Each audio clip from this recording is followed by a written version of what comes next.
დღიდან მე გადამიტანია კლინიკური სიკვდილი და სინამდვილეში მე არაფერი არ მახსოვს. 2 დღის წინ მახსოვს. გამახსენდა ერთ-ერთი ადამიანის ხმა ჩამესმოდა ზაზა ექიმის, მაშინ არ ვიცოდი თუ ექიმი იყო. გაიღვიძეთ, კარგად ახართ. და რო გამოვიხედე, მეგონა რომ ჩემი ღმერთი იყო.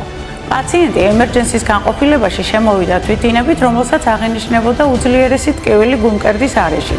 მოულოდნელად პაციენტმა დაკარგა გონება, მოხდა გულის გაჩერება.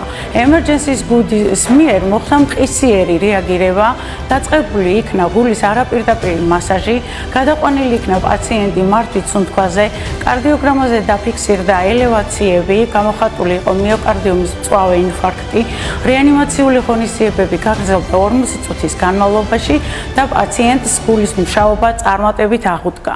ნამდვილად რთული 40 წუთი იყო. გულის მუშაობა რომ აღდგა, მეგონა თავიდან დავიბადე.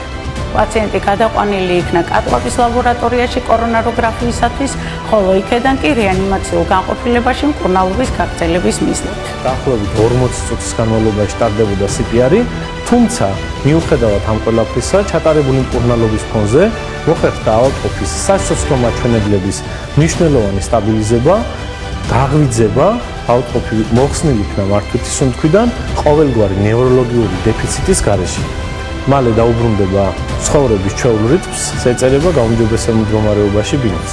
დედას სიცოცხლე ამ კლინიკის და ამ ექიმების ხელში იყო და რისთვისაც ძალიან დიდ მადლობას ვუხდით ჩემი სახელით, ჩემი დების, დედას ნათესავებით ყველა სახელით გიხდით ძალიან დიდ მადლობას მთელს გუნდს და პერსონალს. მიყვარხარდი ჩემო სიცოცხლე.